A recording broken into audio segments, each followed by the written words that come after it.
I'm really this old, it's not acid. I say that because most in this room, God bless you, are so young. If you cut yourself, you'll heal during the show.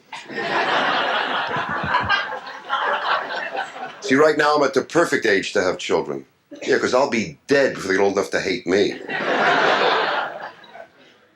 I know nostalgia ain't what it used to be, but I remember when a crack salesman was a compliment.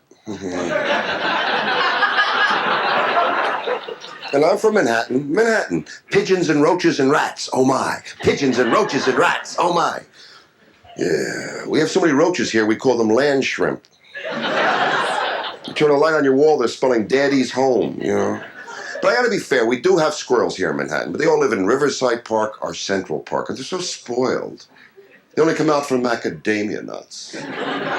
So what's happening is the rats are taking the jobs the squirrels want. Rats need to work. They steal feather dusters, they shove them in back, run down the park, and fake out those people on the benches. Yeah, I'm a squirrel.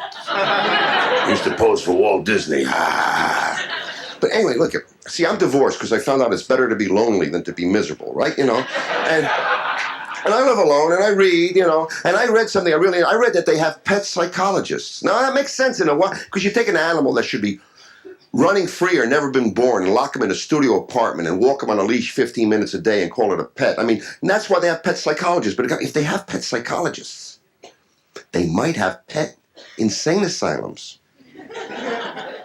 Little dogs wandering through the halls going, meow. Dalmatians that start fires. And they wouldn't be prejudiced. They have all kinds of animals like claustrophobic moles, anorexic pigs.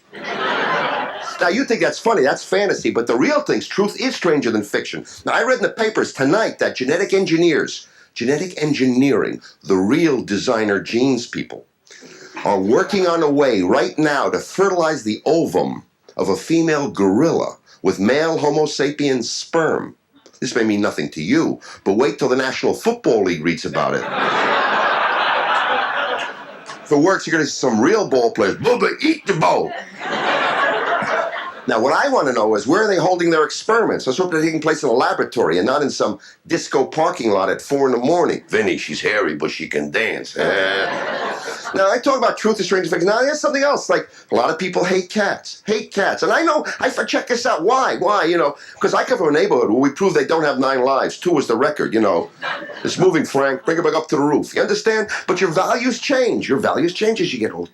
So, like, see, the reason they don't like cats is because, you know the saber-toothed tiger? You ever see that tiger with the teeth like a walrus? That was our predator. Homo sapiens, Cro-Magnon, Pithecanthus. Back to the beginning of time, they used to eat us like pistachio nuts. So it's a racial memory, and some of you just never forgot. Now, the reason I bring this up is I'm over on the Garden State, Jersey. I think of a garden when I'm on that highway as quickly as I would think of vegetables if I saw a mushroom cloud. You understand that?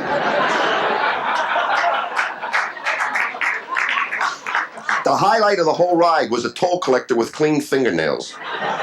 The only smiles I got were in faces of tow truck operators. I stopped at one of those places along the highway, had cream of leftovers. Okay. So I'm driving, I see this little pussycat gonna make its big move across the highway. And I wouldn't have had a shot, you know, would have mitten for a midget, furry, pancake, road pizza, organic frisbee, any of the above, you know. So I stopped the car, and the cat comes in my car, divorced, alone, because it makes that sound. Don't give me that look. I didn't hurt it. It gave me a look.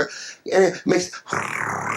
Oh, Bambi died for our sins. I didn't hurt it. You know, I'm so liberal, I go, free the balloons. You understand? Right. So the cat, I take it home. I give it a bowl of milk. I know all about that stuff. But next morning, I couldn't find it. I figure, crawled someplace in the apartment and died. If I get a girl over my apartment, the first thing she'll find is a dead cat going, he did it. But instead, it came out and started playing those adorable games that you cat people know about. Games like climb the drapes, climb the tablecloth, go where you can't find it. You know what I'm talking about? They have an NH4 radical for you chemistry majors. I mean, people from blocks away go, oh, you got a cat. But that's not the worst. The worst thing is to wake up at 5 a.m. to the sounds of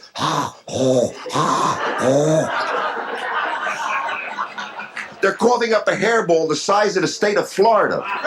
The whole peninsula, and on the sofa where I sit. The linoleum in the kitchen wasn't good enough for her. Oh, no. And I did my best. I carried 50-pound bags of kitty litter up 4 flights of stairs, cigarettes so she could have tuna and kidney. I didn't want gratitude. I just wanted to grow up, make me proud of her. And she grew up and matured in heat.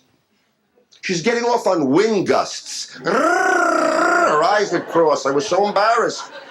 I wanted to buy her an artificial human leg. I didn't know what to do. So I figured, you gotta do something. So I fixed her up with a Burmese. Now, I know I read about Siamese, Angora, blah, blah, Burmese, top of the shelf, right? I'm gonna get Burmese from a rich family, good education. I bring her over, everything's ready. I met the family, everything. She didn't like him. She didn't like him. I was so embarrassed. I go home, I forget to close the door. From the vacant lot across the street comes Dirty Red. You ever see those street cats? They got the rib cage, the head this big, orange. They're always orange. One bad eye, the ear is chewed off. He's got a halo made of fleas and he stutters. Mama meow, yow, yow, mama.